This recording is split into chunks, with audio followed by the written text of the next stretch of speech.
195 orang mengucap syahadah.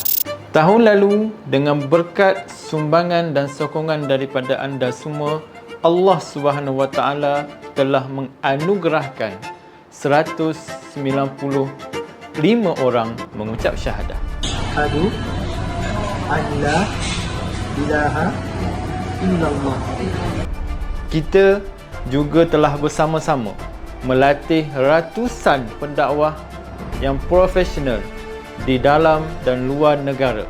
Mereka ini akan pulang ke dalam komuniti masing-masing dan aktif menyampaikan mesej Islam. Alhamdulillah.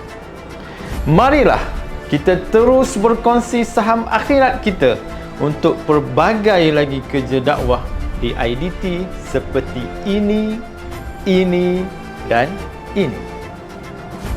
Akhir sekali, saya ingin menjemput muslimin dan muslimat semua untuk bersama-sama dengan kami di IDT untuk menyebarkan mesej Islam ke seluruh umat manusia. Berapapun nilainya, yang penting keikhlasan kita kerana Allah Subhanahu Wa Taala untuk membantu kerja-kerja dakwah dan memperkasakan lagi aktiviti mualaf.